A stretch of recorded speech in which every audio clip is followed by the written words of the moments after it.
on the games and stuff, and I didn't always take the Expos. And there was a game once, the Expos came back from like a 9-2 deficit in like the 9th inning. And on the post-game show, I got like 3,000 calls. The phone was blowing up. Renzi, that was the greatest game in the last 10 years of the Expos. Awesome stuff. Hey, what do you think? I'm like, what I think? The Cubs suck. Sports Rage tonight, only on SportsGrid. You don't want a big that's camped out under the basket and clogging the lane. He provides a lot of really good defense, a lot of three-point shooting, and again, younger than Brook Lopez. It is a good match. I just don't think it moves the needle. But as we talked about to open the show, when Giannis Antetokounmpo was saying, we're not just going to sit here this year and say, oh, Dame's down, let's just take a pause year because I'd rather go try to chase a championship. So at least they're being honest and saying, we're going to make this team better. The Early Line, only on SportsGrid.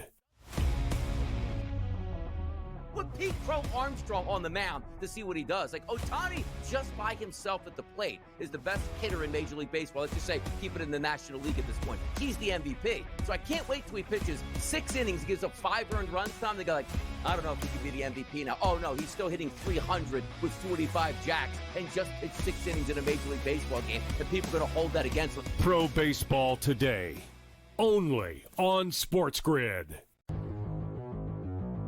Will Aaron Judge be at the top of the home run board in MLB? What say you? Judge probably is going to hit 55, 58. Somewhere around there is be his number there. So I'll say I'm going to buy this. Aaron Judge will lead the major leagues in home runs this year. Listen, I'm not breaking news. I probably would take that every year. And when he plays this next couple until he's getting up there in age, until his bat does start to slow down. Fantasy Sports Today, only on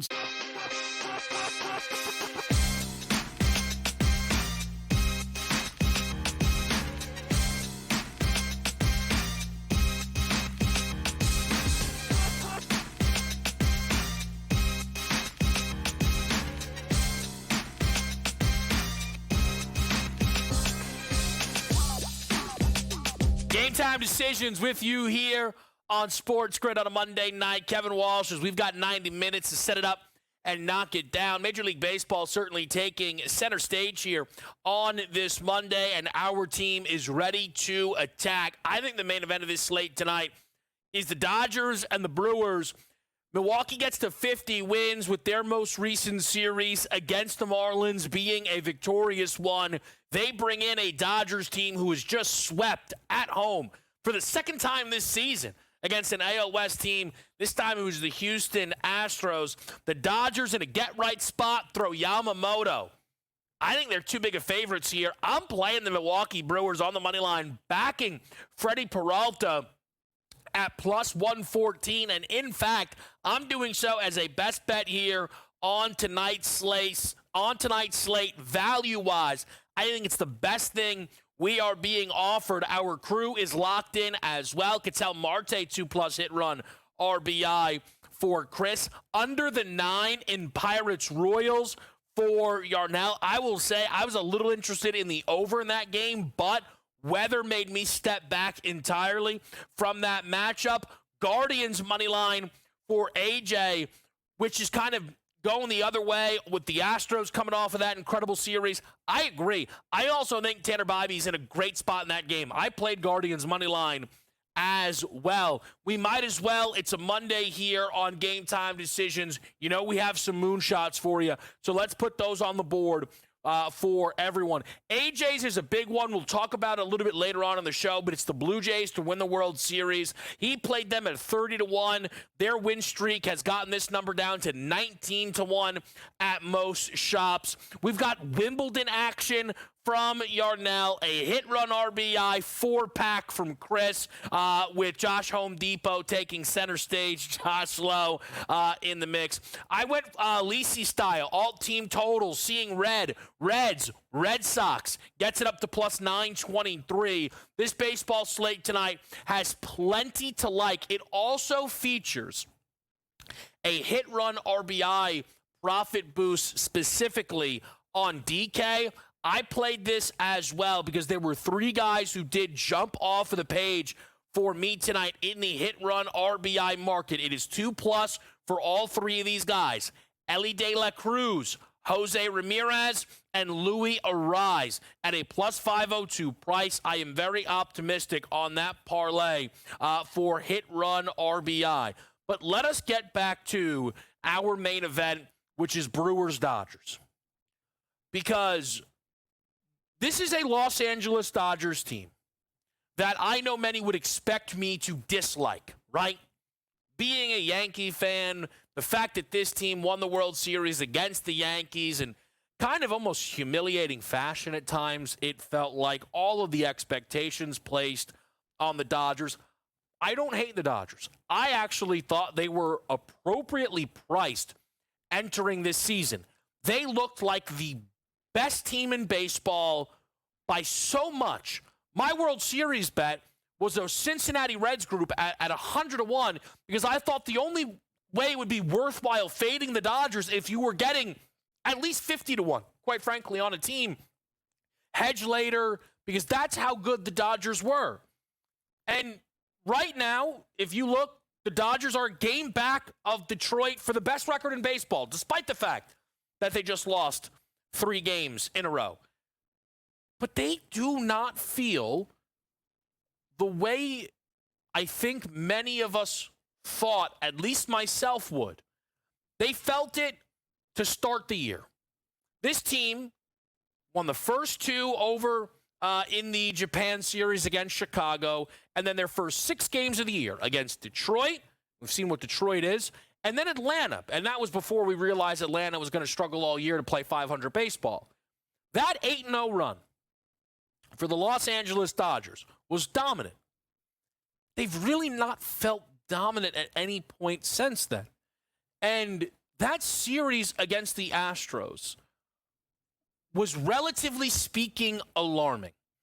This is, again, a team that should be a World Series favorite. It is a team that is, of course, going to be in the playoffs. And it's a baseball team that you expect to get healthier. But this team is beatable. Because the way that series went on a day-to-day basis wasn't surprising. Game number 1 of that series, McCullers gets the baseball, the Dodgers coming off of a sweep of the White Sox, and it felt like Houston had some bite to them. And then they smoked him 18-1. And you knew what that meant the next day. Ohtani's on the mound. It's his birthday. They just lost 18-1. Show some respect to Framber Valdez, who wasn't necessarily great in the baseball game, but the Astros get it done again. So then you have a classic, no way they get swept spot, and they get swept. Because you've seen how that the rug will get pulled out from underneath a better who goes, there's no way they get swept. I mean, Ryan Gusto's got the ball for the Astros. They got rolled. They got rolled in that series. They lost that series 29-6. And all of a sudden, they pick their heads up, and this team has a guy who is minus 1450 to an MVP, and I can't figure out why. In his last 18 games, Shohei Ohtani has certainly not looked like the league's MVP, has he? Shohei Ohtani over his last 3 weeks of baseball. It is a nightmare. He is not getting the job done, even close to it. I can't stress this enough. I've been stressing it for years. Wins above replacement should be a cheat code for Shohei Ohtani because he hits and pitches. It's why Shohei has led Major League Baseball in WAR before. It's, of course, a guy who's won. He led it by far last year at a 9.2 in the National League right now. Forget the pitchers that are in front of him. He is behind. James Wood has the same wins above replacement as Kyle Tucker and is right now not in the same stratosphere as Pete Crow Armstrong. Shohei Ohtani, the pitcher. Why, am I supposed to care that he's an opener? They're 2-2 in the games he's opened. He's thrown 6 innings. I don't care. Shohei Ohtani, I was told, oh, the steals are coming. When? He's at 12. I'm unmoved by this. He's hitting 278. Shohei Ohtani been a 300 hitter the last few seasons. The home runs are there. The RBIs are not. He had 130 runs batted in last season. He's currently at 56, tied for 19th in the bigs. And that, to me, these things are not lining up when I see some of the pricing. I don't see a minus 1450 favorite, a minus 1450 favorite for NL MVP. And I don't see a plus 210 favorite for the World Series. I see a guy who should be favored to win league MVP. I see a team that should be favored to win the World Series, but I see a vulnerable group. And I think the best way I can validate that is the fact that I'm willing to bet this team to lose a fourth consecutive game. If you would have offered to me preseason, I very well may have, if you over under longest losing streak of the Dodgers season, I probably would have taken under 3.5. They've already gone over that, by the way, because after they were swept by the Angels at home, the next game against Arizona, they lost that game to the king of the yes hitter. Brandon Pfaadt had the baseball. So I view this as a good spot to back the Brewers, and I feel like I have more questions around the Los Angeles Dodgers than most. We're going to pause it on Major League Baseball. We'll talk some WNBA with you next right here on SportsGrid. All right, bye. Yo.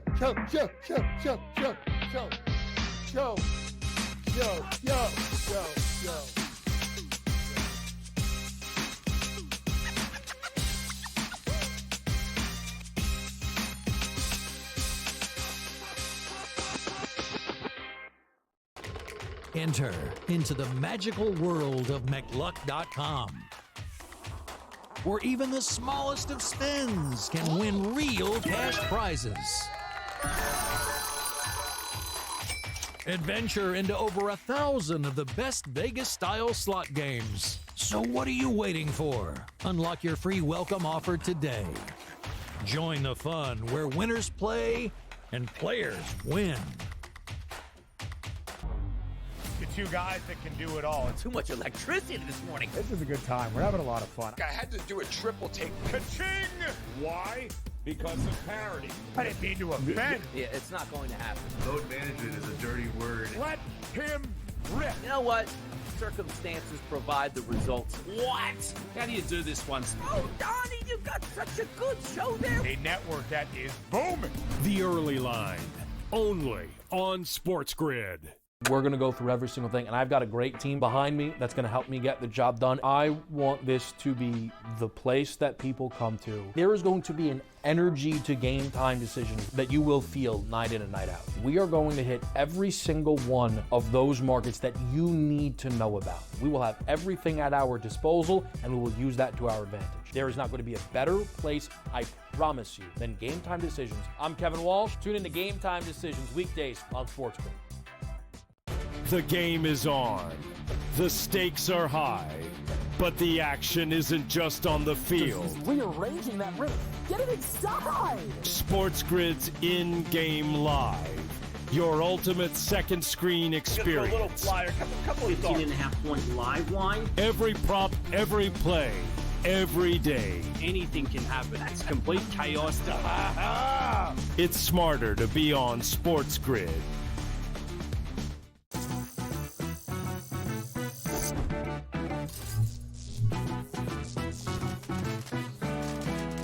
Did you know sportsbooks tend to draw up tighter bet lines for events that get even more bettors, like championship games or major matchups? My tip, try betting on less popular sports. You might have a better shot at beating those odds.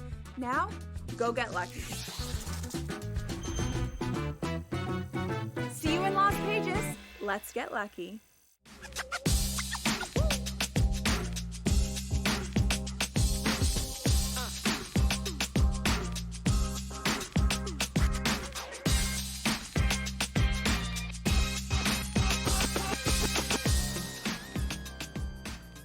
All right, back with you right here on SportsGrid. Kevin Walsh on this Monday night. We're joined by Coach James Young with plenty to get into in the basketball world. There's WNBA tonight. We have some summer league with some high-profile guys expected to play as well. There's a lot of big-picture movement we've seen throughout the NBA as well. I want to start, though, where any potential picks might be. JY, always good to talk to you. 2 on the W slate tonight. The surprising Valkyries above 500, which was not anticipated for this group this deep into the season. Still catching a big number tonight against the Dream. And then the Wings, right now are 6.5 point dogs, with both Satu Samale and Kalia Copper expected to miss this game at home for Phoenix. Yes, number one, I like Atlanta minus the points. The Golden State Valkyries has been an unbelievable story. Came up, started at 8.5 win total with the 15.5, with the 19.5. Now minus money to make the WNBA playoffs. Right now, I think they're the number 6 seed if the season were to end today. But I'm going to go into the Atlanta Dream, playing really good basketball. I think they're tied in the loss column, or one game behind the loss column with the New York Liberty. Give me Atlanta minus the points. That they're just really good with that starting line, particularly those double bigs with Breonna Jones and BG. As for the nightcap, I'm going to look at one person only, and that's Paige Beckers. I mean, this girl has been absolutely hooping. It was funny. I was just in my podcast. It'll come out tomorrow. And I was joking around with Matty George, and I said this, and I remember catching strays, not from you, but I think, honestly, from Ben and all people. I said at one point that I thought that Paige Beckers was going to be as good or a better WNBA player than Caitlin Clark. Mm-hmm. She was not as dynamic, but darn it, K-Dub, this kid's playing, and it's playing really well. Paige Beckers now top 10 in scoring and an assist to the WNBA. Give me Paige Beckers over points plus assists tonight. Yeah, the scoring has been really good for Paige in a way that it's interesting, but it almost, like, she did not hit the scoring peaks in college that I think we occasionally thought. Her freshman season, she averaged 20 a game, right? Her last year, she averaged 19.9. You would have thought that would have kept going up. She's averaging 18.7 a night right now in the W. Go ahead, Kevin, really quick. I think people need to understand. You know what? I equate, you'll get this, I equate UConn kids to Dean Smith. Like Jordan, folks, Jordan never averaged, I think, 15, 16 a game at Carolina? Yeah. He was never a big scorer. But Paige has a propensity to score. I said this to someone. She was, and I watched her with, I think it was called I want to say the Minnesota Metro Stars was her AAU team. She was the best player I saw live in AAU.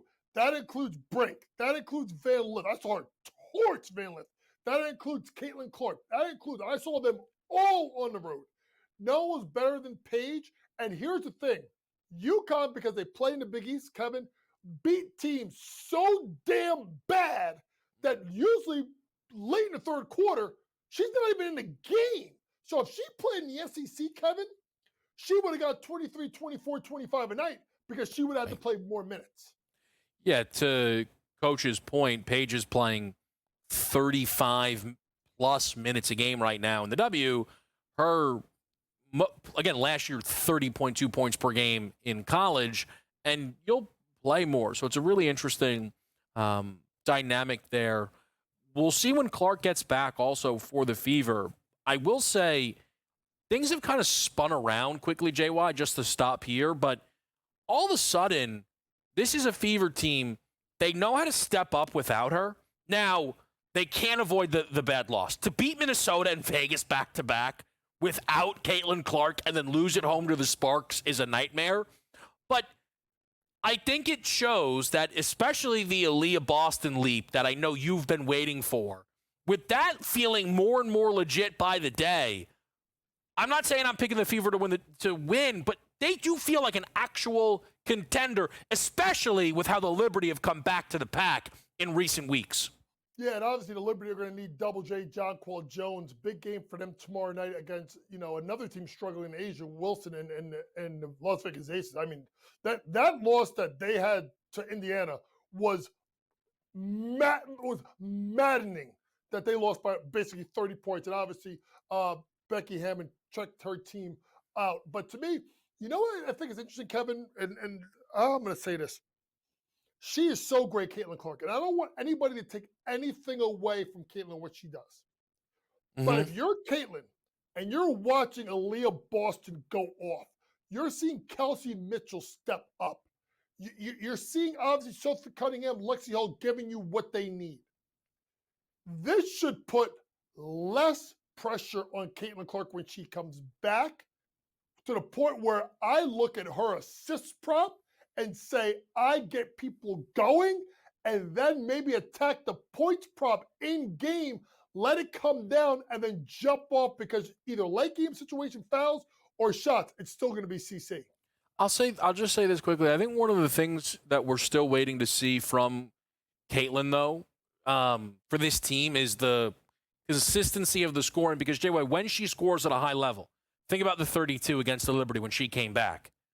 That's when they are untouchable. So I think it'll be really interesting when she comes back. Quickly, anything you're looking for tonight on the Summer League slate? Jazz, late night against the Grizz. Sixers coming up shortly against OKC.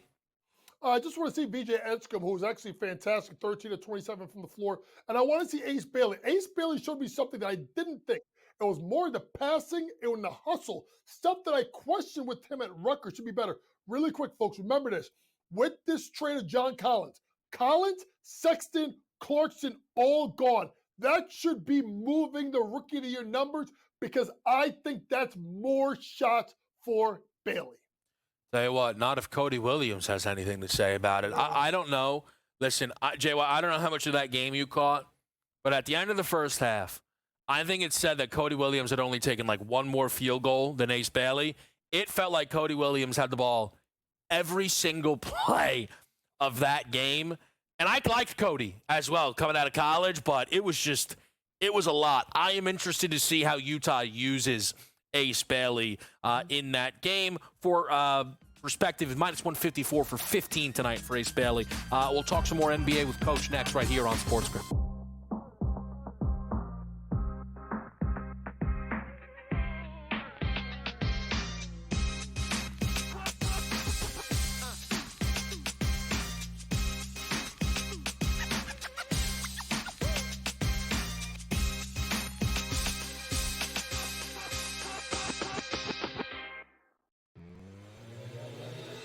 5-year contract. It's just, I bring it up only because who cares, Scott? It's just Jaren Jackson Jr., good player. Don't get me wrong. $50 million a year.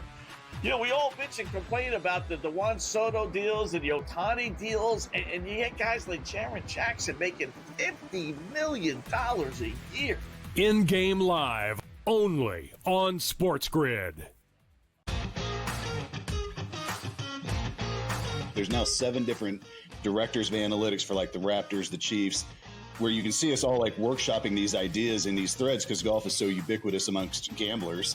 And so that was like the most popular non-poker forum was the golf sub-forum. And then once we started thinking about once I realized in 2013 that Brody's book was coming out, I just thought stroke chain putting was it. The Smiley Show, only on SportsGrid. Saying I like their odds because I think they're insane at this point, but I do think they are a very viable option. I don't even think their odds are that insane, honestly. They won 64 games. So you like this move for them? Well, so the odds...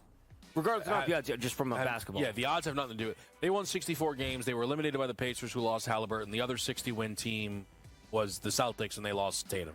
I think... And the Knicks don't have a coach. Betting above the rim, only on SportsGrid. You want to take that gap year and trade LeBron James somewhere and get value, legitimate value for a 41-year-old player, LeBron James, I still think, in return. I think you have to explore that because if LeBron wants to win a title, we've heard so much buzz for, I think, 3 or 4 years now, Kevin, about Stephen Curry and LeBron James wanting to eventually play together. This might be that moment here. If you're the Golden State Warriors, why not make that call? I think that's something you watch out for. Game time decisions, only on SportsGrid.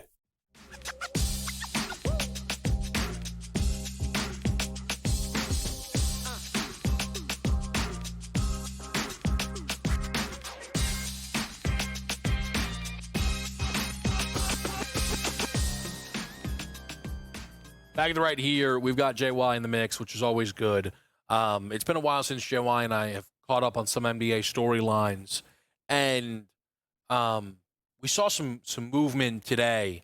A 3-team trade, Utah aiming to tank despite the fact Austin Ainge, when he first got there, was like, we're not tanking, and then everything, they're now losing trades, and it's like, are you losing trades on purpose, or are they poorly ran? Because it's one of the two. It feels like with Utah. Norm Powell lands in Miami. John Collins lands with the Clippers. JY, where did you land on that 3-team deal? I loved. Listen, John Collins is an enigma. There's no way to be around it. But that front line of Kawhi, John Collins, and Ivica Zubac, to me, is so enticing. I thought Zubac should have been the most improved player. Really became a double-double machine. So I think that is very, very interesting in regards to that. For Miami, Kevin, I need to see how they're going to make Norman Powell work with Tyler Hero. They're going to start those two together at the 2-3. I want to know who the point guard is. Maybe it's Yaka Jonas, depending on how he plays. He had a rough start first game of Summer League. But to me, I'm worried about their defensive ability at the guarding small forwards because they're a little bit too small. For Utah, obviously Shlomo Anderson going to get bought out, should be looked at by teams looking for a guy coming off the bench, a point forward. Same thing with Kevin Love. Kevin Love, I don't even know how many teams. He's like the modern day Tony Massenberg. He's been on so many teams, I think we forget how many he's been on.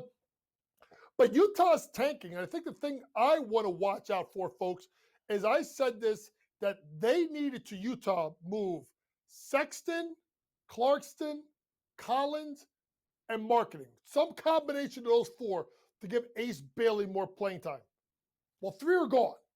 So that's interesting. And Ace Bailey right now sitting at 10-1 on rookie of the year odds. I thought his odds would start going the other way. I'm telling you right now, he puts up a big game tonight, his number will drop. I think Ace Bailey will be in the conversation more than Trey Johnson because we have to see when Washington starts getting rid of some of these guys during the year.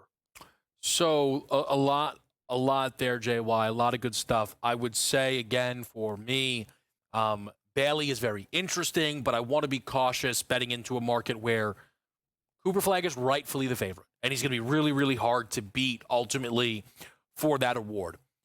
For the Clippers, I give them credit because they are trying to win a championship, and they have some pieces that, timeline-wise, that's exactly what they should be doing.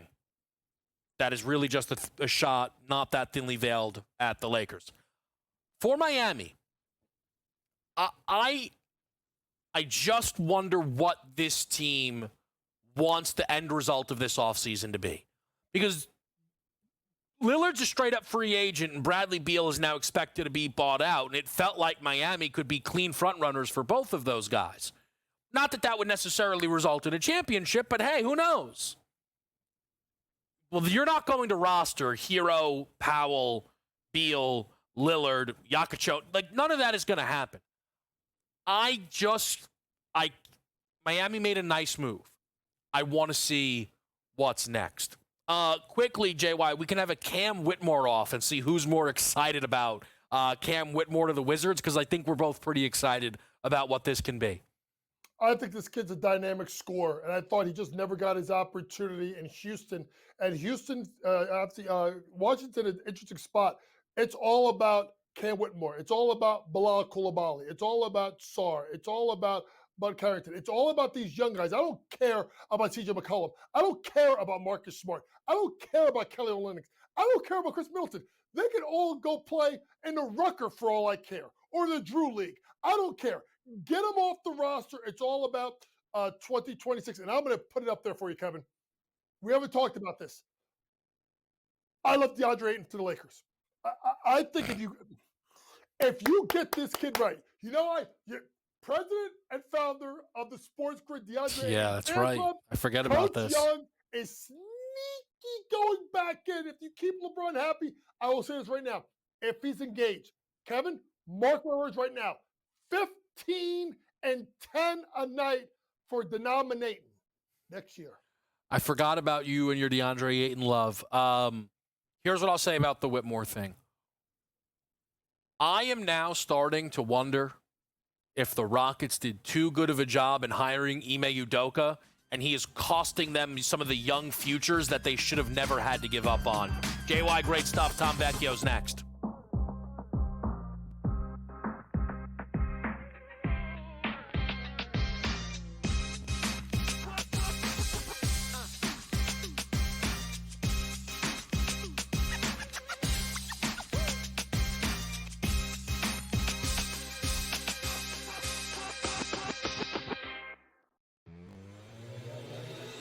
5-year contract. It's just, I bring it up only because who cares, Scott? It's just mine. Jaren Jackson Jr., good player. Don't get me wrong. $50 million a year. You know, we all bitch and complain about the Juan Soto deals and the Ohtani deals, and you get guys like Jaren Jackson making $50 million a year. In-game live, only on SportsGrid. There's now 7 different directors of analytics for like the Raptors, the Chiefs, where you can see us all like workshopping these ideas in these threads because golf is so ubiquitous amongst gamblers. And so that was like the most popular non-poker forum was the golf sub-forum. And then once we started thinking about once I realized in 2013 that Brody's book was coming out, I just thought stroke team putting was it. The Smiley Show, only on SportsGrid. Saying I like their odds because I think they're insane at this point, but I do think they are a very viable option. I don't even think their odds are that insane, honestly. They won 64 games. So you like this move for them? Well, so the odds... Regardless of the odds, just from basketball. Yeah, the odds have nothing to do with it. They won 64 games. They were eliminated by the Pacers, who lost Halliburton. The other 60-win team was the Celtics, and they lost Tatum. Like I think... And the Knicks don't have a coach. Betting above the rim, only on SportsGrid. You want to take that gap year and trade LeBron James somewhere and get value, legitimate value for a 41-year-old player, LeBron James, I still think, in return. I think you have to explore that because if LeBron wants to win a title, we've heard so much buzz for, I think, 3 or 4 years now, Kevin, about Stephen Curry and LeBron James wanting to eventually play together. This might be that moment here. If you're the Golden State Warriors, why not make that call? I think that's something to watch out for. Game time decisions, only on SportsGrid.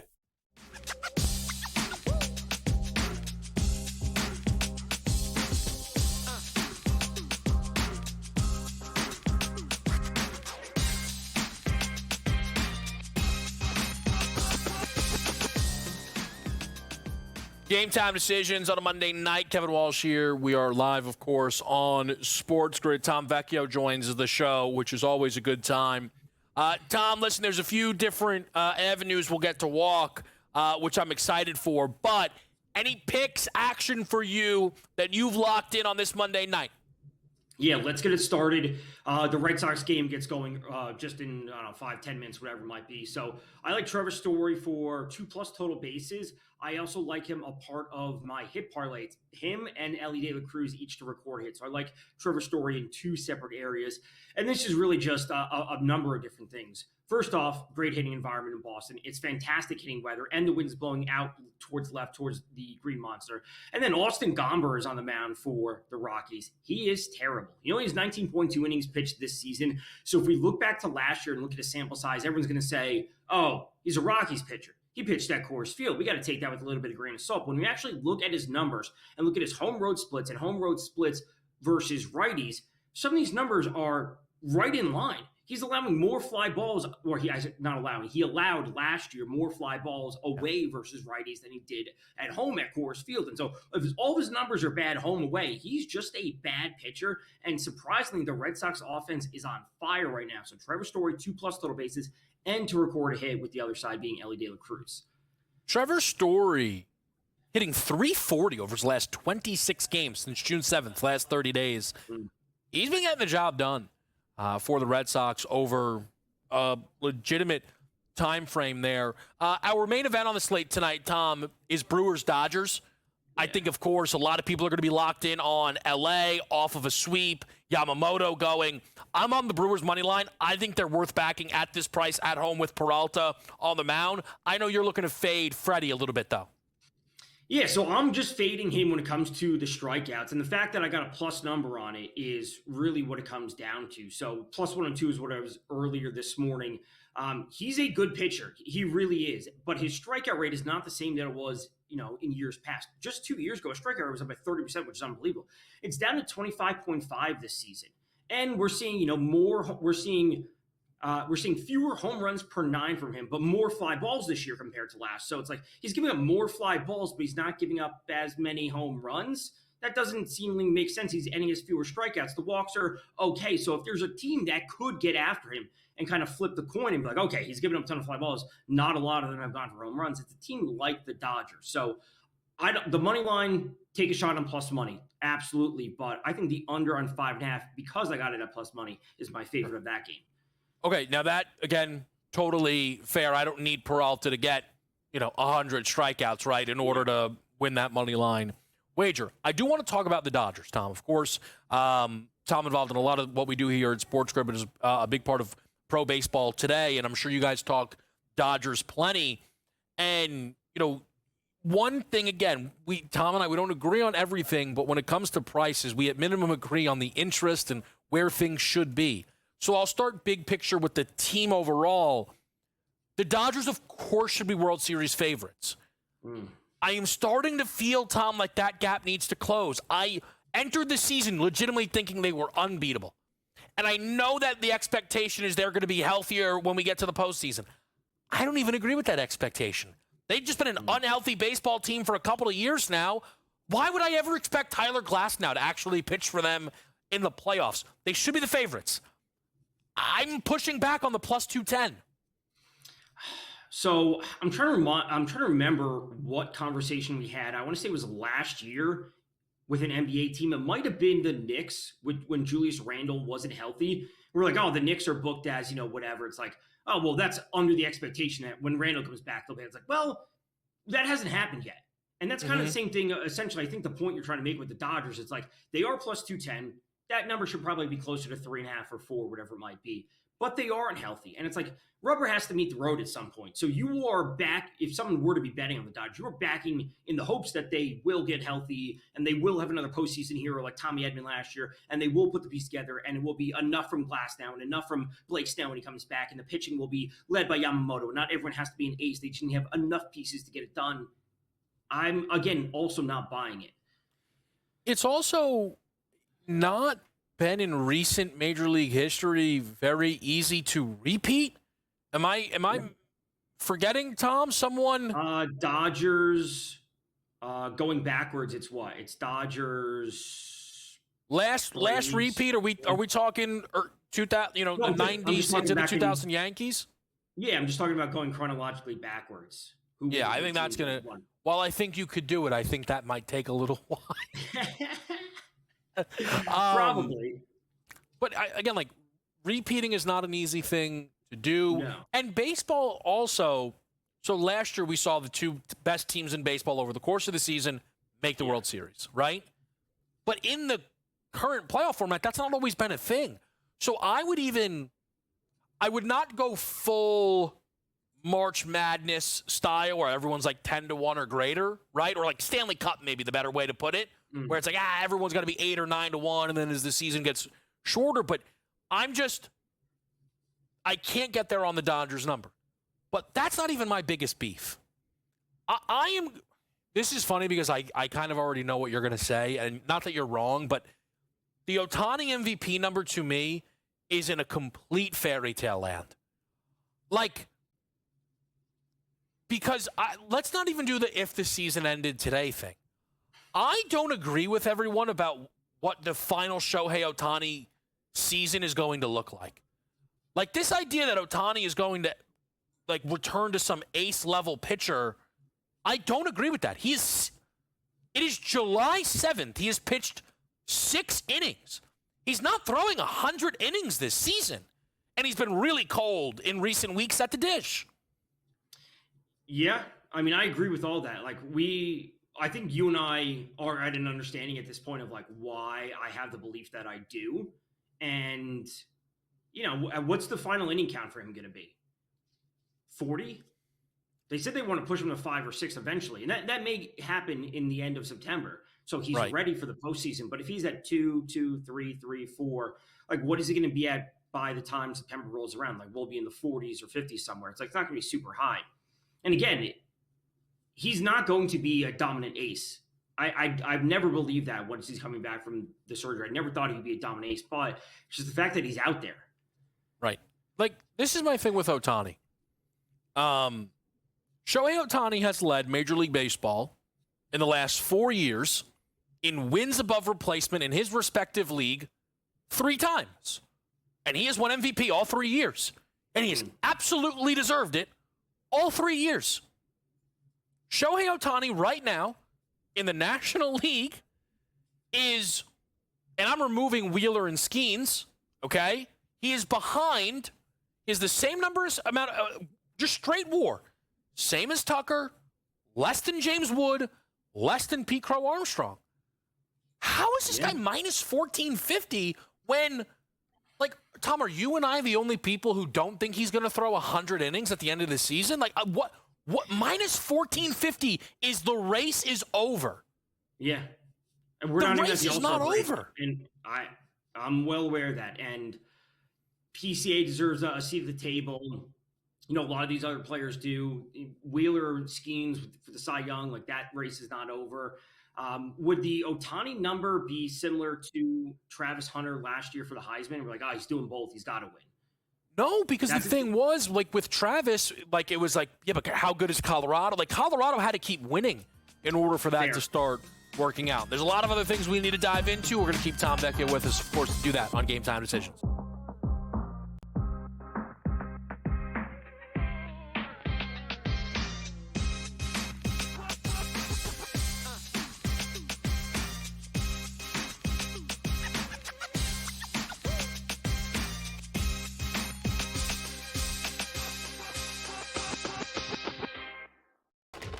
Enter into the magical world of McLuck.com, where even the smallest of spins can win real cash prizes. Adventure into over 1,000 of the best Vegas-style slot games. So what are you waiting for? Unlock your free welcome offer today. Join the fun where winners play and players win. Two guys that can do it all. Too much electricity this morning. This is a good time. We're having a lot of fun. I had to do a triple take. Ka-ching! Why? Because of parity. I didn't mean to offend. Yeah, it's not going to happen. Load management is a dirty word. Let him rip. You know what? Circumstances provide the results. What? How do you do this once? Oh, Donnie, you got such a good show there. A network that is booming. The Early Line, only on SportsGrid. We're going to go through every single thing, and I've got a great team behind me that's going to help me get the job done. I want this to be the place that people come to. There is going to be an energy to Game Time decisions that you will feel night in and night out. We are going to hit every single one of those markets that you need to know about. We will have everything at our disposal, and we will use that to our advantage. There is not going to be a better place, I promise you, than Game Time Decisions. I'm Kevin Walsh. Tune in to Game Time Decisions weekdays on SportsGrid. The game is on. The stakes are high. But the action isn't just on the field. He's rearranging that roof. Get it inside! SportsGrid's in-game live. Your ultimate second screen experience. A little flyer, couple of 15.5-point live line. Every prop, every play, every day. Anything can happen. That's complete chaos. It's smarter to be on SportsGrid.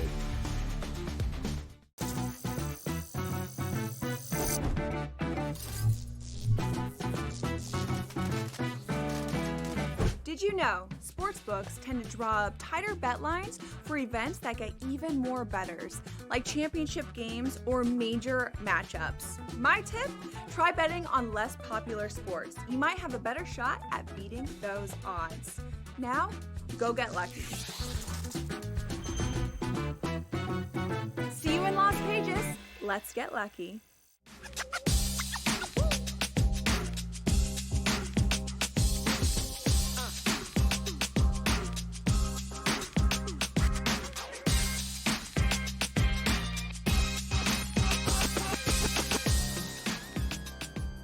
All right, we're back right here on Game Time Decisions. I'm Kevin Walsh. We're joined by Tom Vecchio, and I want to, we're talking some odds, some numbers, where things should be. And as much as I could do like another half hour on Ohtani, there's another number I want to ask Tom about because one of our producers, AJ, brought to the table the idea of the Blue Jays winning the World Series. Now, again, the appropriate context is, always make sure you get the best of the number. I know AJ bet Toronto at a 30-1 price. We saw 19-1 in some areas. I'm seeing a little bit better than that in others, right? Odds move all the time. But the reality around the Toronto Blue Jays is they find themselves on an 8-game win streak, 3 games up on the Yankees and Rays. And they sit there at 52-38. They're, getting a guy like Max Scherzer back, who I know they're hopeful can be a part of a postseason rotation. George Springer looks all kinds of rejuvenated, which is pretty remarkable. So AJ's mentioned Toronto winning the World Series. Where are you, Tom, on the idea of the Blue Jays being, let's just call it an American League contender right now at the 4th best price? I'm not there. I just personally, I'm not there. Their pitching staff is good. It really comes down to could they make multiple moves, not just one move, and it needs to be multiple big moves, because I can talk myself into the Tigers having the best pitching staff and then going and making moves when they need to at the deadline. I can talk myself into Houston, the same thing, making moves at the deadline. The same thing with the Mariners. If they get everyone back and healthy, Logan Gilbert, Brian Wu, George Kirby, those 3 are better than any combination that the Blue Jays have right now. That's why I would die on that hill. So the Blue Jays, in order to leapfrog these teams, they would need to go out and make multiple moves to shore up the bottom of their lineup, bring in another front-end starter, and get some bullpen help. It needs to be all of those things. Getting just a little bit of bullpen help and an okay bat doesn't put you over the hump of a 1-2 punch of Skubal and Flaherty or Logan Gilbert and George Kirby. It just doesn't. So I guess the pushback, right? I'll defend the Blue Jays in this way. It is not, though, ever just as simple as who has the 3 best starters. It's a part of it, right? Sure. But, Detroit obviously didn't get through the American League last year. I also think Seattle has these up and down waves where, the Mariners making the playoffs is hardly a lock. Sure. That's just kind of who I feel they often are. The case for the Toronto staff is they have a lot of guys. Baseball can be about timing, and they have a good group of guys that I could see 2 being really dangerously hot. If you told me Gausman and Bassett just are absolutely cooking in September, that wouldn't surprise me, and it would make them feel much scarier. It would. It certainly, and that's the kind of the argument that I've been making for the Blue Jays, where they have good pieces, they do, and same thing with Barrios. If he's good, he can be but we also have to kind of look at the range of outcomes when it comes to pitchers. When Chris Bassett is bad and Barrios is bad, they are really bad, and it's not. You can't say the same thing about some other pitchers like a Logan Gilbert or George Kirby. I'm not going to put in Skubal into this conversation because he's just unbelievable. But those type of pitchers, they don't really have quote unquote bad games. A bad game for them is 5 innings with 4 strikeouts and 2 earned runs, and the pitch count just gets driven up. A bad Chris Bassett game, we're talking about 6 earned runs in 4 innings type of thing. Yeah, I'm also one of the aspects of Toronto that does fascinate me is just Vladimir Guerrero Jr. as a whole. Tom, I don't know what some of the underlying metrics suggest for you on Vladdy and the value that he brings to the table. But this is a guy who very early on in his career, right? You go back to, 2021, 311, 48 home runs, 111 RBI. And it's oh my goodness. What is this going to be? And it's 274, 264. There's still some power, not as much in the RBI department. And then, last year he hits 323, which is incredible. Again, the power, right? We don't see that 48 home run season. 279, 12, and 44. I would say based on what people were hoping from Vladimir Guerrero Jr., those are underwhelming numbers ultimately, Tom. They are a little bit, and this is not to say that I don't like the Blue Jays just looking at some of their numbers where they are to win the East, to win the World, to win the East, to win the AL, whatever it might be. If you have interest in the Blue Jays, I would try a bit more of a direct route to try and just get a little more. To win the AL, I think is fine, but exact result is something a market I always enjoy going to. So if you were looking at Toronto to beat the Tigers, that's 27-1. So I would, Toronto to beat the Astros, whatever it might be, whatever your combination of a team that you believe in, they're better. They're like you talked at the beginning, get the best number possible. Plus 800 to win the AL.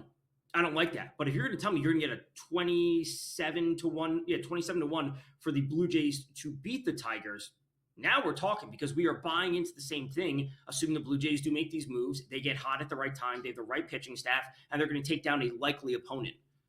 To play the other side, though, of the devil's advocate that is Toronto, I do think there is something to their impossibly underwhelming run differential, despite the fact that they are 52-38, that they've won 3 consecutive games by 1 run, and that during this winning streak, I believe 5 of the 8 games they've won by 2 or less. Like, it has been, I think it's 6 of the 8. But it's also how they're winning. Like, they won that game against the Yankees when Will Warren gave up 7 runs. Like, they won the game, 11-9? Yeah. 11-7, something like that? 11-9. Giving up 9 runs is not good. No. So if they were winning games 3-1, we might be having a different conversation. But, winning games 12-5 or 12-7, it's good. You're winning games. You took the lead in the AL East, but there's still issues. Yeah, I think they have like the 8th or 9th run differential in the American League. Like, that just, I don't know. Again, I know in football we can point to those things and the level of sustainability occasionally, right? But in baseball, that's something that would give me just a little bit more pause.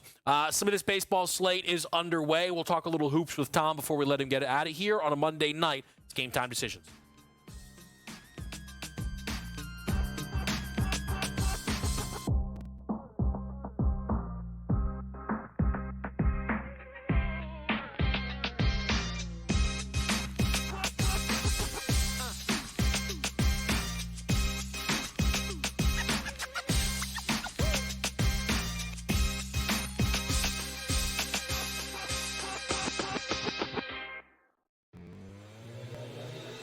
Five-year contract. It's just, I bring it up only because who cares, Scott? It's just mine. Jaren Jackson Jr., good player. Don't get me wrong. $50 million a year.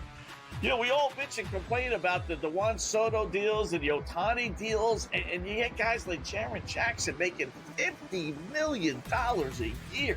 In-game live, only on SportsGrid. There's now 7 different directors of analytics for like the Raptors, the Chiefs, where you can see us all like workshopping these ideas in these threads because golf is so ubiquitous amongst gamblers.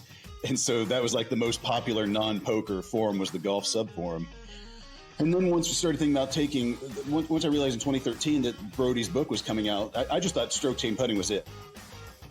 The Smiley Show, only on SportsGrid. Saying I like their odds because I think they're insane at this point, but I do think they are a very viable option. I don't even think their odds are that insane, honestly. They won 64 games. So you like this move for them? Well, so the odds... Regardless of the odds, just from basketball. Yeah, the odds have nothing to do with it. They won 64 games. They were eliminated by the Pacers, who lost Halliburton. The other 60-win team was the Celtics, and they lost Tatum.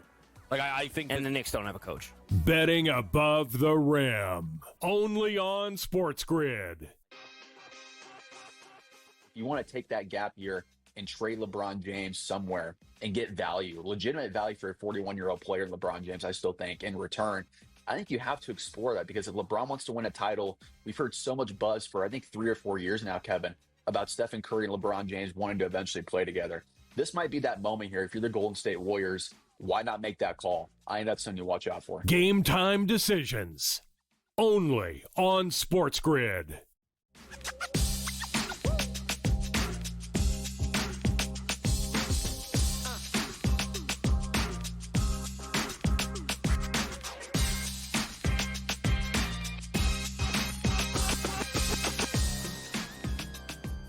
All right, Game Time Decisions here on this Monday night. Boston's going to see if they can threaten early on Colorado with a runner on second. I think now 1 out.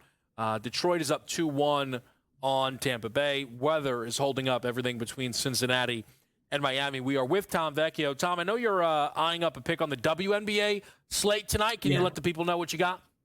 Yeah, let's just keep it simple with Alyssa Thomas over 15.5 points. Satu Sabli and Clea Copper are both out. Kevin, I want to know your take on this game because I think the volume will be there for her, but they're coming back home after a couple of losses. 6 points, it seems like a bit much to me. I think the volume will be there for Thomas, and she can get the shots up. Recent game logs, obviously, we see the points from everyone else, not her, but I think the volume will be there for her tonight in a higher scoring total, 163. I'm not sure if they cover, though, and frankly, I'm not sure if they win without two of their best players.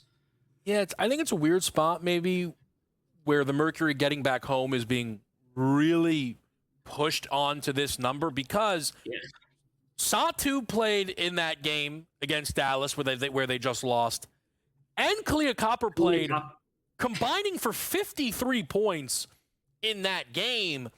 Alyssa Thomas, who's having an excellent season, is not a lead scorer just by nature, so my eyes would just immediately potentially run towards an under and think that this could be a game where offense is just more difficult to come by for all involved, potentially there. But it's really tricky too, Tom, because we just don't have a sample size of what it looks like when when Alyssa's out there by herself, really. At least not one that I'm super, super familiar with. Right, because Kalia Copper just came back. She only has a handful of games under her belt. And then, again, you look at, okay, they go out and score, like you said, 30 and whatever, 27 points from her and Santi Sabli in the game that they lost versus Dallas last week when I was here. And I said, I think Dallas can cover that number. And that's when Paige Beckers went over 18.5 when I was here last. I think the volume will be there. I'm not going to say it's going to be efficient or pretty overall, but listen, you're back at home, a 2-game losing streak versus one of the teams you just lost to.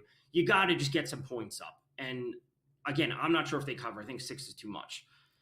Can I ask you, Tom, and I don't, I know you usually will grab it day by day. Tomorrow, the Liberty and the Aces are playing. Yeah, I saw that. Vegas, look, they finally had this great win against the Mercury, and you're like, man, you can really follow this up. And that loss to the Fever, it felt like a cancel the season, Aja trade request type of game. They rolled Connecticut. They won the game by 18. They covered by the hook. The Sun are historically bad. It's really, really bad there. The Liberty had been struggling, but it's like, you know what? We're going to get back home. This will be fine. Then they lose to Seattle. I'm looking at this 5-point line for tomorrow, and what is, if it's the Liberty and the Aces, it's a marquee matchup. And it doesn't even feel like this will be a statement win for either team. It's just a statement loss. Like, whoever drops this game, it's just officially smash the panic button on their season where the Liberty are useless. Either the Liberty are useless without Jonquel Jones, or Vegas is absolutely just a fringe playoff team who have completely lost their way. It's a good way to put it. What would be the way to go about it? Would you just start taking regular season win unders for Vegas? What are they at? They're at 24.5 right now. If you think this is they lose and all of a sudden it's red alert, the wheels fall off, that would be the way to go about it. I don't think the same thing will happen with New York. I'd be interested in more looking towards a Brianna Stewart rebound game, because not just literal rebounds, but bounce back just because she was bad in that game. So I if this is the tipping point for the Aces, under 24.5 at -115 would be the spot to go for the rest of the season. Yeah, and I don't know if it is. I can't get a great handle on some of the Aja performances because some of them are great. Some of them are not good enough. She's been pretty good since she's come back from the head injury. So you try and find – she scored 29 to 54 in that game that they lost to the Fever. So there's that whole piece of it. The thing I'll say with the Liberty, when I look at the title odds – yeah, they're super short. Yeah, the odds makers seem to think this is all just Jonquel hasn't been there. It's fine. Because to be plus 180. A 2-team race, and the 2-team race is insane. I really don't think the Lynx are as good as the numbers suggest. I know they're 17-2. I don't care. I'm still not bought in. I wasn't as bought in coming into the season, and I'm still not bought in despite them being 17-2.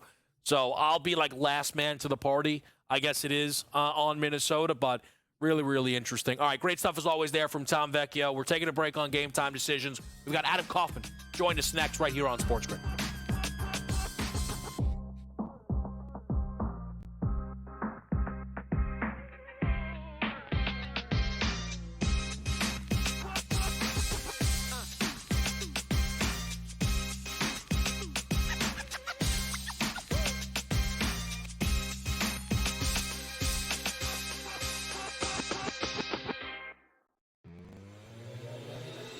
5-year contract. It's just, I bring it up only because who cares, Scott? It's just mine. Jaren Jackson Jr., good player. Don't get me wrong. $50 million a year.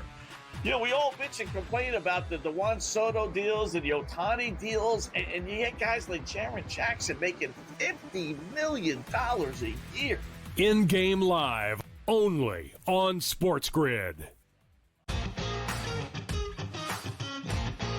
There's now 7 different directors of analytics for like the Raptors, the Chiefs, where you can see us all like workshopping these ideas in these threads because golf is so ubiquitous amongst gamblers. And so that was like the most popular non-poker forum was the golf sub-forum. And then once we started thinking about once I realized in 2013 that Brody's book was coming out, I just thought stroke chain putting was it. The Smiley Show, only on SportsGrid. I'm saying I like their odds because I think they're insane at this point, but I do think they are a very viable option. I don't even think their odds are that insane. Honestly, they won 64 games. So you like this move for them? So the odds... Regardless of the odds, just from a basketball. Yeah, the odds have nothing to do with it. They won 64 games. They were eliminated by the Pacers, who lost Halliburton. The other 60-win team was the Celtics, and they lost Tatum. I think... And the Knicks don't have a coach. Betting above the rim, only on SportsGrid. You want to take that gap year and trade LeBron James somewhere and get value, legitimate value for a 41-year-old player, LeBron James, I still think, in return. I think you have to explore that because if LeBron wants to win a title, we've heard so much buzz for, I think, 3 or 4 years now, Kevin, about Stephen Curry and LeBron James wanting to eventually play together. This might be that moment here. If you're the Golden State Warriors, why not make that call? I think that's something to watch out for. Game time decisions, only on SportsGrid.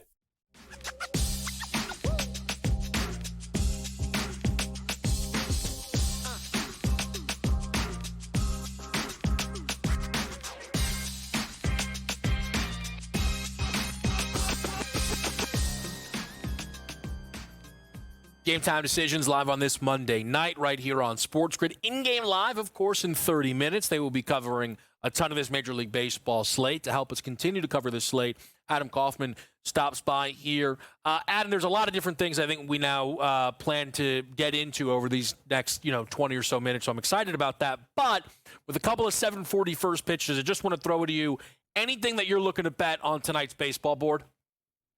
Boy, now I got to see actually what time first pitch is for the variety of these games. I've sprinkled a lot across the board here today, Kev. So let's see. 7:40. All right, that gives me 3 games, and plus the Reds Marlins are delayed right now. I guess let's start with this Dodgers and Brewers one. So, look, I did bet LA on the money line with the juice simply because I think the Dodgers bounced back out of yesterday, and clearly I think highly of Yamamoto. Thing is, I also think highly of Peralta on the other side, and this is where I talk out of both sides of my mouth. Again, I have bet the Dodgers. However, if you want to look at this and simply say, man, even with Yamamoto on the mound and looking for a Dodgers bounce back, when you consider that it is Peralta and the Brewers are the home team, should we really be getting minus 145 or so on LA? And I think that is a very fair question, which, in doing what we do here, a lot of the time we're giving you our favorite plays and who do we think is going to win and all this stuff. But I think there's also a degree of analyzing the number and trying to find value in the number. And I think there's value in around plus 120 in Milwaukee, simply because, again, I don't think Yamamoto is heads and shoulders better than Peralta. I think ultimately where the juice comes from is the lineups, right? Clearly the Dodgers have a better offense than the Brewers have and a lot more just star power and literal power. So, I get it. I do get it. And again, obviously, personally, I invested in it. But, man, this is why I've been really lately with baseball throughout this season as compared to past years, been leaning into first 5 bets where I see a real starting edge. This is a game where I just went Dodgers full, and I'm going to try and pick on the Brewers bullpen as the game goes along because I don't see a starting 5 edge in this game. If Milwaukee is up 3-2 at the end of 5, that's not going to surprise me in the least. or some version of that. But I think we're going to get a close game. That's how I would play that one specifically. The other 740 starts, I like Toronto. Again, I'd go full versus first five. I like Kansas City at home against Pittsburgh, a team that I realize has lost 3 in a row. And it's not as though Kansas City is a great team, but this is leaning specifically into that pitching matchup, as I alluded to before, Cameron versus Haney. I know it sounds chalky across the board for those first few. Not how I have invested across the entire slate, but as far as these games that are coming up here momentarily, I do think the chalk wins out. Yeah, look, I think that is totally fair. I think the Brewers-Dodgers game is really fascinating. I ended up on the Milwaukee of the two sides, in that I thought plus 114 at home with Peralta. Yamamoto has lacked a little bit of the consistency necessary for him to be in that Cy Young race with Wheeler and Skeens right now. And I think coming off of a game where he gave up, or where he went 7 innings, really, really strong, I don't think he's going to give up 5-6 runs, but between 2 and 4 could be very well enough for the Brewers to get the job done in this one. Can I ask you just, Adam, what your perception is right now of the American League East? Because the Blue Jays are hot, but I don't think anybody believes, like, oh, it's runaway now, door shut. Right. But what that really then means is this is open to everybody beyond Baltimore. And again, shame on them for that being true, but it is. Yankees, Rays, Red Sox, you're within a tight window there. Boston's gotten themselves back up over 500. What is your outlook right now on this division? Yeah, look, the Red Sox, despite being 6.5 out and therefore mathematically still very much in the race, one, there's too many teams to leapfrog.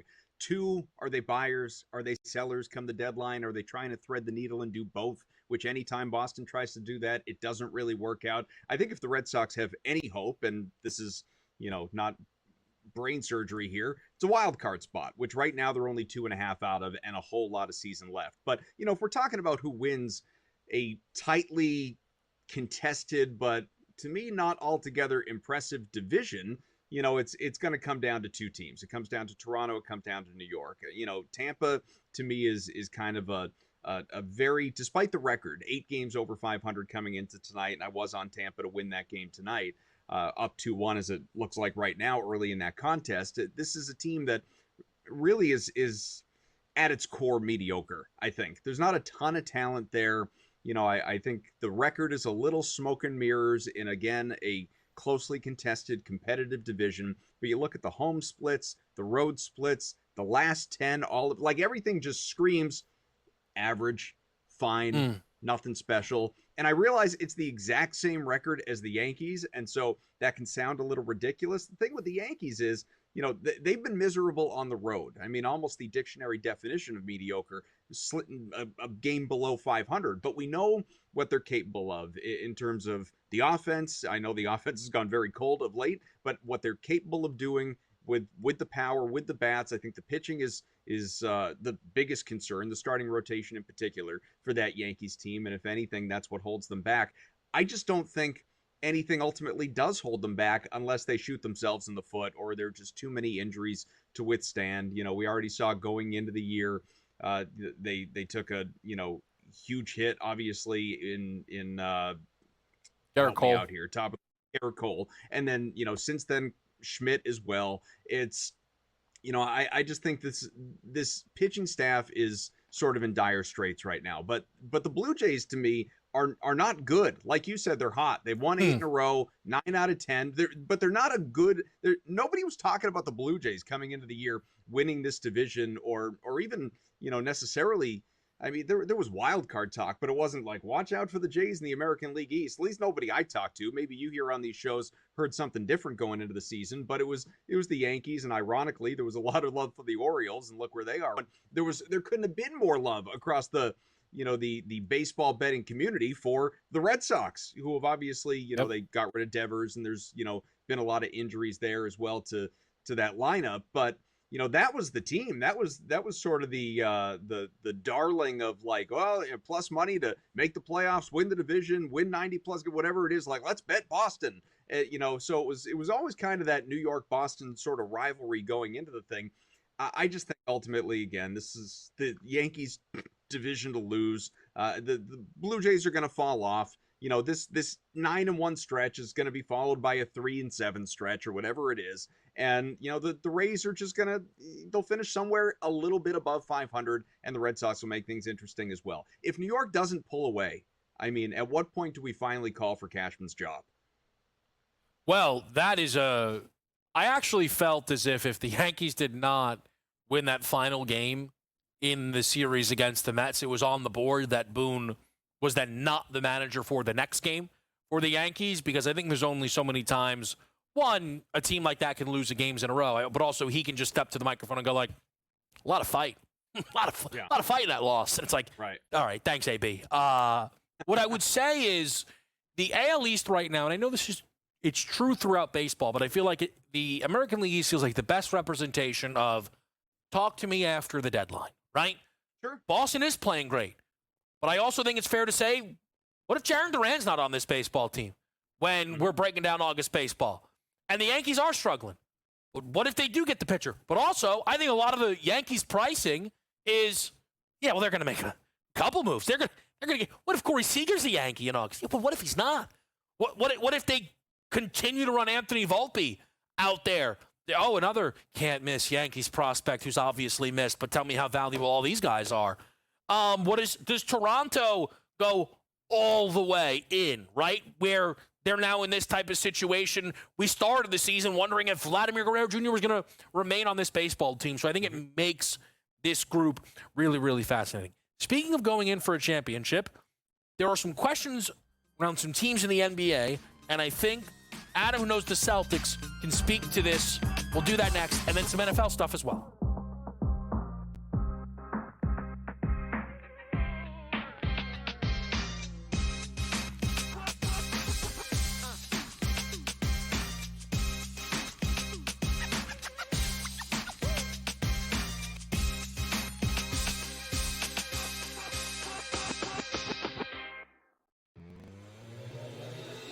Five-year contract. It's just, I bring it up only because who cares, Scott? It's just mine. Jaren Jackson Jr., good player. Don't get me wrong.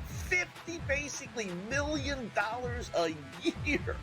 You know, we all bitch and complain about the Juan Soto deals and the Ohtani deals, and you get guys like Jaren Jackson making $50 million a year. In-game live, only on SportsGrid. There's now 7 different directors of analytics for like the Raptors, the Chiefs, where you can see us all like workshopping these ideas in these threads because golf is so ubiquitous amongst gamblers. And so that was like the most popular non-poker forum was the golf sub-forum. And then once we started thinking about once I realized in 2013 that Brody's book was coming out, I just thought stroke chain putting was it. The Smiley Show, only on SportsGrid. Saying I like their odds because I think they're insane at this point, but I do think they are a very viable option. I don't even think their odds are that insane. Honestly, they won 64 games. So you like this move for them?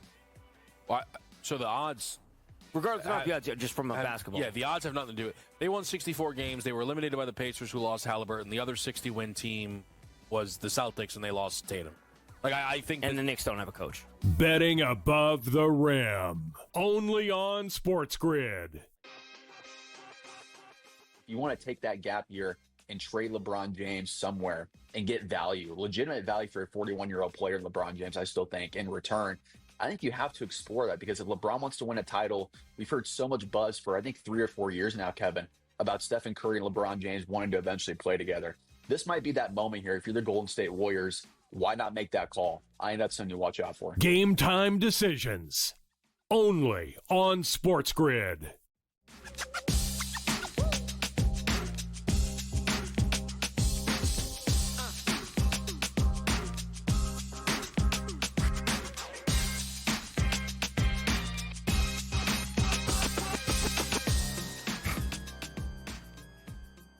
We're right back here on Game Time Decisions, a show largely hosted by myself, Kevin Walsh. So what that probably means is we mentioned LeBron during the break, and I'm about to do it again. And that's exactly what's going to happen. But I bring this all up because I actually think that it is valid. Now, the analogy is not absolutely perfect, but I want to just start with this. The Boston Celtics won the NBA championship and now due to stuff that it's out of their control, that is not next year's outlook, right? But I bring it up because there are two teams in the Eastern Conference, to me, that we should, on a regular basis, get reporting that they keep calling the Lakers or Rich Paul to ask, hey, is LeBron actually happy or not? And it's the Cavs and it's the Knicks. Because there are two teams above everyone else. Again, this ridiculous Orlando number, or now the Atlanta Hawks who have somehow figured it out. And I love Trae Young, and that's crazy. There are two teams that, to me, if they were able to make the move to bring LeBron into their organization, would go to around even money to win the East next season and would be set up to potentially win a championship. And yet I hear from some places like, and I don't even know if they're actually Cavs fans, like, you sure you want to move off Garland? Yes, I'm sure. I would be sure. Like, that, the price of winning a championship is real, and it is more often than not worth it because you win a championship. So with the openness of the East, Adam, am I crazy to think that the Knicks and Cavs should be trying to figure out if LeBron is actually unhappy with how LA is attacking their offseason? Never hurts to make the phone call, but I think what you're alluding to but not totally getting into is, what does the package look like? Because you can't just up and get LeBron. What do you have to give up in order to get LeBron? And that would be, for this, sort of parting to future Lakers ownership group, this group in transition, obviously, from the Buss family to whoever the hell it is that's paying $10 billion for this club. This is a team that went out and, in some ways, mortgaged aspects of its future to acquire Luka Doncic so that he could obviously team with LeBron for a short period of time, however many years that is, however many years LeBron decides he wants to keep doing what he's doing. And then he's the next guy, the next face, the next superstar, the guy that is going to, take you to that next era of Lakers championships post LeBron. The question obviously is, though, can they win again even with LeBron, let alone after LeBron with Luka, with what they, at least financially, the situation they're in and who they have around them and what the group looks like and all of that. And I think these are valid questions, not to mention, by the way, an absolutely freaking loaded Western Conference. So it really, like, the reason you're talking about the Knicks and the Cavs isn't just the big market Knicks, favorites to win the division as it is, or conference as it is right now, or Cavs, the, could he go back there a third time, and close out the career and truly make this a storybook thing, all the while also having some talent. It's because the East is just putrid, absolutely terrible, and therefore you bring in a guy like LeBron, even at his advanced basketball age, is someone that impacts winning. So look, does he change the odds? Does he move things in their favor? Does it worsen the Lakers if they get rid of him? Absolutely, in the short term. But honestly, if you're the Lakers, I mean, for the long term, I'd be thinking about it. I would, depending again on what that haul is coming back, because I'm looking at the Western Conference if I'm LA and saying, I don't know, Luka gonna hold up? LeBron gonna hold up? What do we have around these guys? Do we have enough? Now we finally have a center in DeAndre Ayton, obviously, but can we depend on him to stay healthy? Are we going to beat OKC? Are we going to beat Denver? Are we going to beat Houston? Are we going to even beat Minnesota or the Clippers? I'm just going down the line. Are the Lakers just an inevitable, probably going down in the second round? And if they, if Pelinka and company look at it and say, that's who and what we are, they have to think about it, because they can, with this new CBA and teams fearing like the plague, the second apron and luxury tax penalties and all of these things, they can sit and say, all right, we can start the clock whenever we want to. We can align contracts whenever we want to. So if this isn't if we're not in this like 2-3 year window right now in the swan song that is LeBron, and Luka's still very much in his prime, maybe we do move off of him. But it would take an absolute package out of New York or Cleveland or whoever it is to get him there. And then what are they sacrificing in the process that actually maybe hurts them a little bit to compete in their own conference?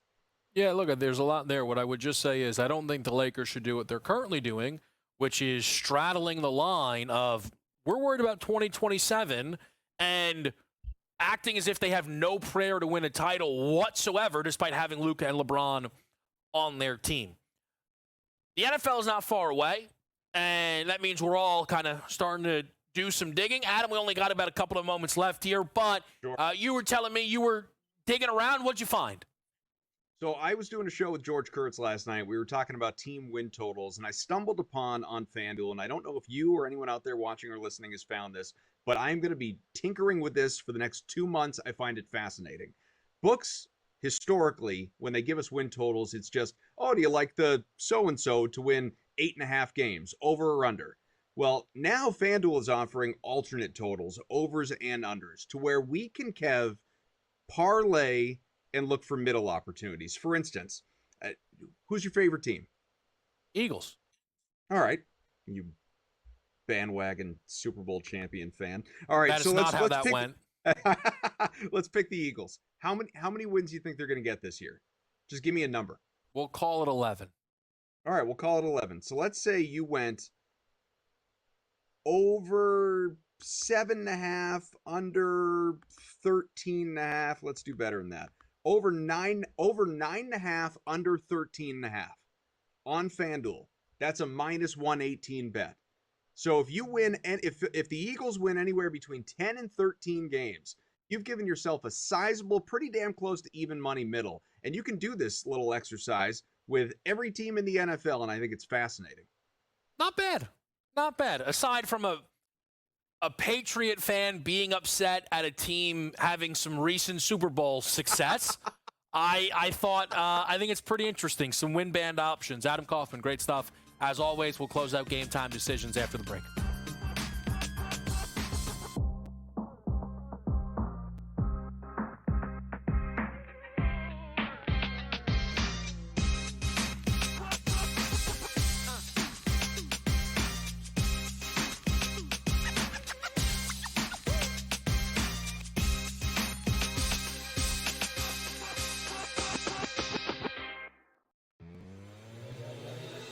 Five-year contract. It's just, I bring it up only because who cares, Scott? It's just mine. Jaren Jackson Jr., good player. Don't get me wrong. $50 million a year.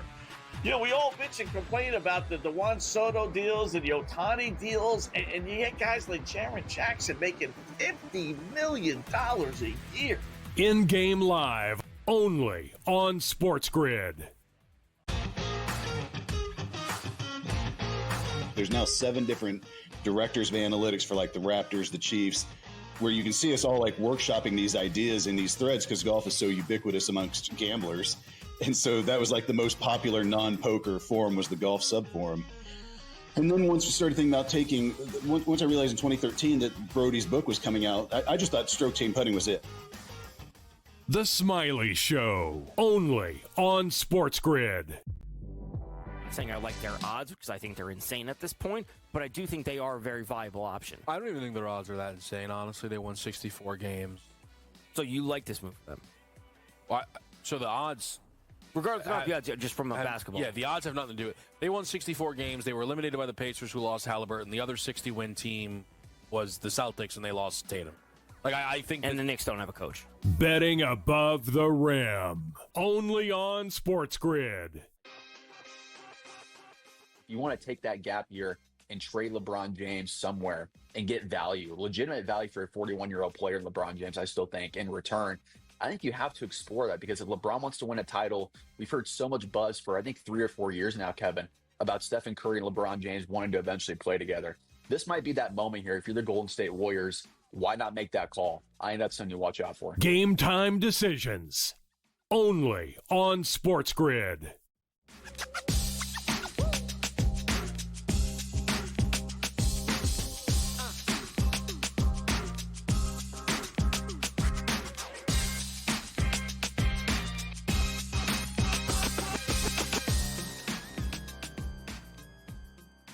All right, Game Time decisions. We're closing it out on a Monday. And really interesting, just from Adam on the way out there, some of the win total stuffs. I think the NFL futures are going to start to become a lot more prevalent, probably on the network, a little bit here on this show. I'm starting some of that NFL research a little bit earlier because I know that there's there's that buzz. I think a lot of people are excited for the NFL season. So we'll be going through a lot of that, and I'll even just throw it out there. The Kevin Walsh Show, SportsGrid podcast.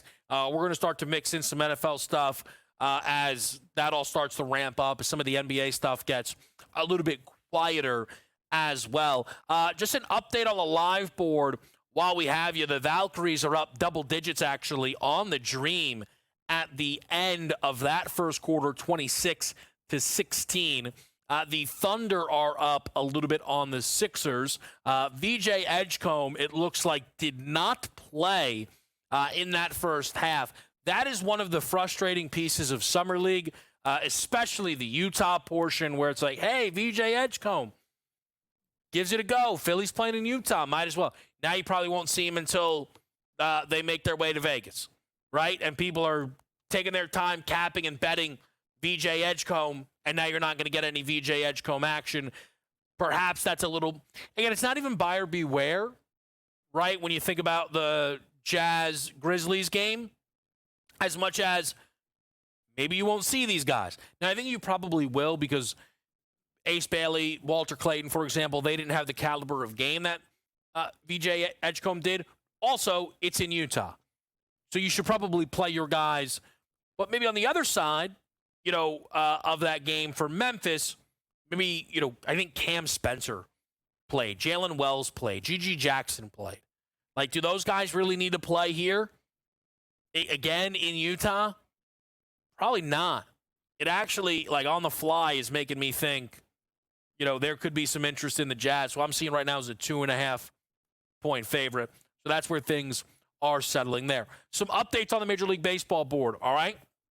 We've got 3-1 Tigers up on the Rays as Riley Green has an RBI single early in this one. Riley Green, of course, having himself a great season for Detroit. That 3-1 count is the same in Boston, Colorado, as Abreu and Toro had back-to-back doubles that ultimately resulted in 3 runs scored. Kansas City opened the scoring in the first inning against the Pittsburgh Pirates thanks to a Pasquantino home run.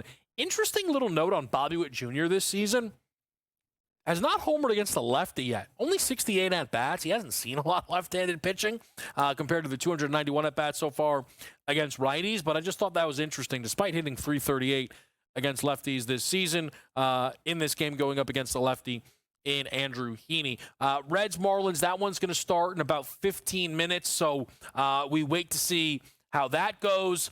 You get yourself a Nerfy in White Sox, Blue Jays, but you get yourself a Yerfy in Brewers, Dodgers. That is a huge, huge home run by Andrew Vaughn for the Milwaukee Brewers. With 2 outs, takes Yamamoto deep, and now pushes, and, this is, it's baseball, the value of being up 3. -500. First inning's not even over. Totals up to 9.5. Brewers jump on Yamamoto and change those numbers quite a bit. Some of the baseball stuff for me that has not started yet. I am on the Guardians money line. That's our guy AJ's best bet. So some love there. And I think a nice little spot on the road. That under 9 did just start for the Pirates and the Royals game for Sam, and then Ketel Marte in Arizona and San Diego. 2+ hit run RBI in that game. I like Louis Arise for multiple hit run RBI. You can see some of the moonshots out there. A little Wimbledon action if you're betting the tennis whatsoever. A little under the hat special, by the way. I don't mind Jacob deGrom, ladder style for the strikeouts. Angels strike out a ton. It feels like deGrom, not back to Mets deGrom, but the strikeouts are starting to stack up. For 10, you can get plus 450. I don't mind a look like that for Jacob deGrom tonight on the road against the LA Angels. You do have Giants, Phillies tonight, low total. That one is a 7.5. All things for us to keep our eyes on. We're back tomorrow for, of course, another Game Time Decisions on a Dinger Tuesday, on a Tank Tuesday. I think I need to embrace the Tank Tuesday a little bit more. That's Blame Pie 100% me, and I got to correct that. So we're going to come correct tomorrow for a Tank Tuesday. Also, hit run RBI parlay. Ellie, Jose Ramirez, Louis Arise, plus 502 with a boost over on DK. We get in the mix. In-game live is next on SportsGrid.